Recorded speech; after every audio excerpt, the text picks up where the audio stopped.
Howdy everyone! I talked about Game Pass, so it is fair that I now talk about PlayStation Plus Extra. Not Premium, because to be honest, Sony just needs to add more PS1, PS2, and PSP titles. And I don't give a about cloud gaming, or the trials. So here are 6 titles worth trying out, starting with Brothers, A Tale of Two Sons. This is a small indie by Joseph Ferris. This guy.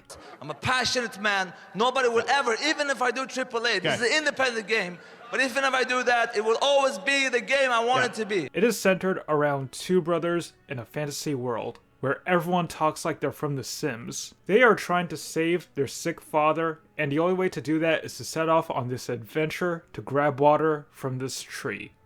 A magic tree. The game mainly uses 2 thumbsticks to move each brother, along with the L2 and R2 button to have them perform actions such as lifting and climbing.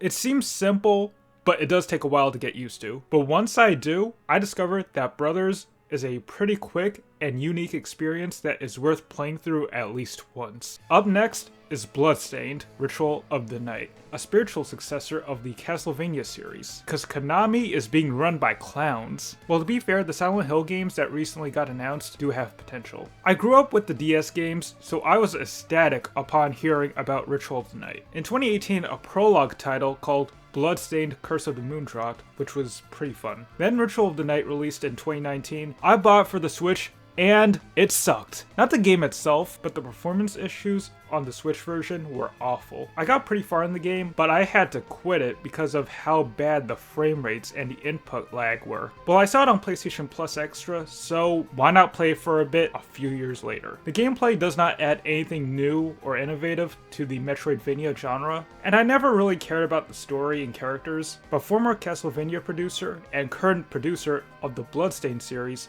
Koji Igarashi, perfectly captures the vibe of his former franchise. The art style, the music, and even the logo scream Castlevania. Whether or not you grew up with the Castlevania games, Bloodstained Ritual of the Night is worth giving a shot if you're a Metroidvania fan. Or even if you've never played a Metroidvania before. This is actually not a bad introduction to the genre. I really love South Park, and it's still somehow funny over 20 years later. And Ubisoft's RPG, South Park The Fractured Butthole, is a blast for any fan of Trey Parker and Matt Stone's animated series. It's the sequel to South Park The Stick of Truth, another RPG by Obsidian that I honestly never got around to finishing. Though what I did play was pretty fun. I went straight to The Fractured Butthole because it just seemed like a more interesting game to me. It's a satire on the state of how comic book movies were during 2017, back when they were a little less saturated.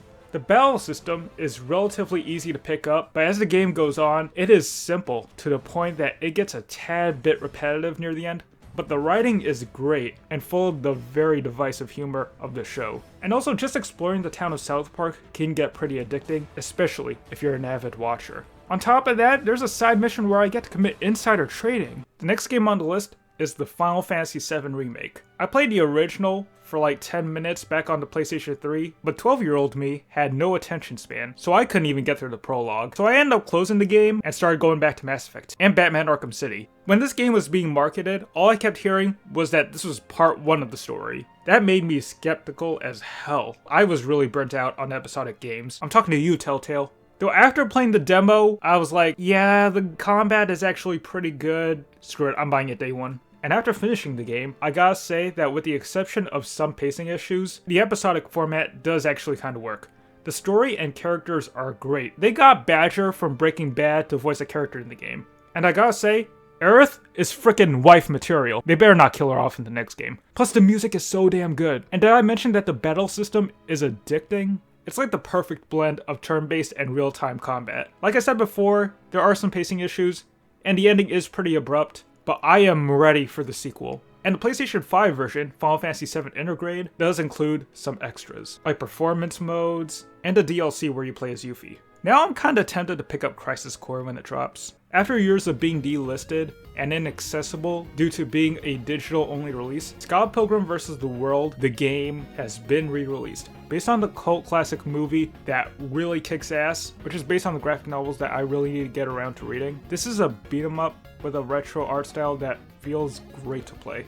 Just like with the Final Fantasy VII Remake, the music here is an addiction. This easily could have been a half-assed movie tie-in game, but instead Ubisoft gave a classic-style beat-em-up. If you have PlayStation Plus Extra and you like brawlers, giving this game a try is a no-brainer. And if you absolutely love it, maybe try to find a physical copy if you can. And the last game on the list, Spider-Man Miles Morales. I made a video on this in the past. I didn't think it was worth the $50 price tag, but it is worth playing if you have PlayStation Plus Extra. I still stand by my opinion that Miles Morales is basically an overpriced DLC. While the story is decent and Miles is a likable character, looking back it kind of feels like filler until Insomniac finishes up Spider-Man 2. The game is extremely short, clocking in at about less than 8 hours, and just like the base Spider-Man game, the majority of the side content is repetitive fluff. But with all that said, the gameplay, which carries over from the base game, is still extremely fun, and the extra electric powers are nice. It kind of reminds me of Infamous, a game that really needs a remake, and swinging around Manhattan will never get old. But the main reason to play this expansion is that it also serves as a great way to show off the PlayStation 5's power, if you have one.